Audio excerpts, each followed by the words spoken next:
Hey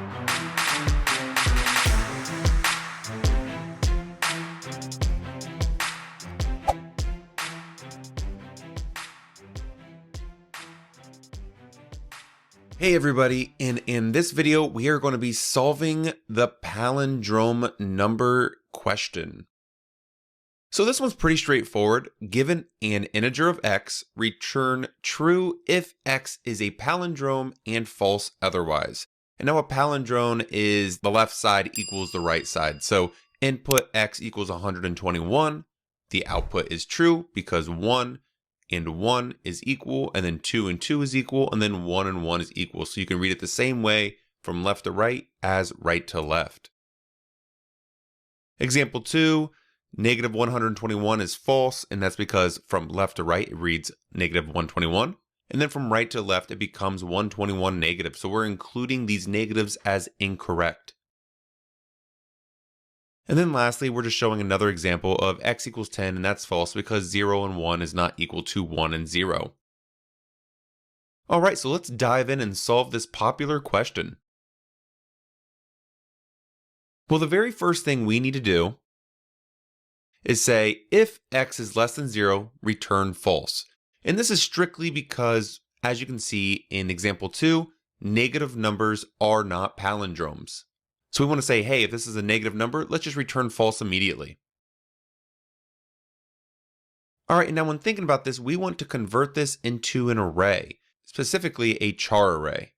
So let's go ahead and say char array numstring equals integer.toString x.toChar array.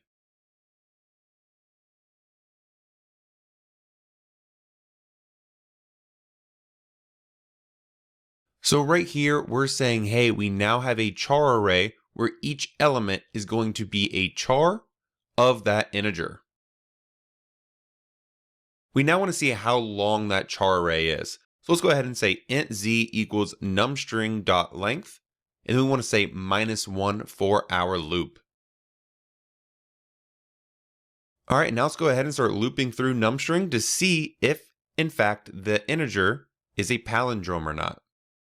So let's go ahead and say for int y equals 0,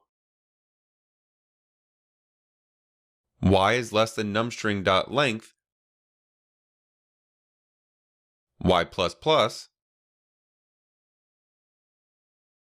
So we're going to be looping through every single element of numstring starting at the very first element, which is 0 index. And now we want to say if numstring at the 0 index of y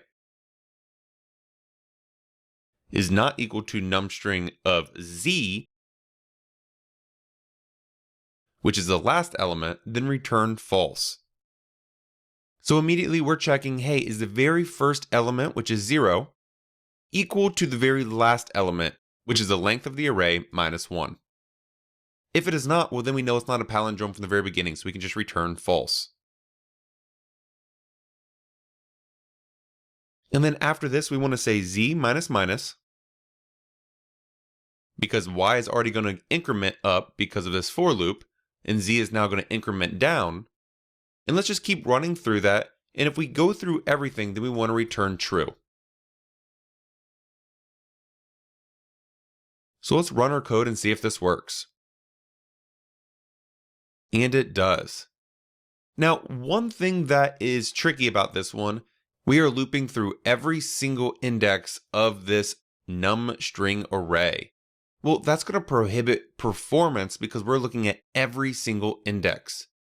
Well, we know if we start at the very first index and we start at the very last index and we go all the way up till the middle and then we cross, well, now we're rechecking the same thing twice. We're now making sure that y, which might be the last index, is equal to z, which is the first index, and we already checked that the very first time.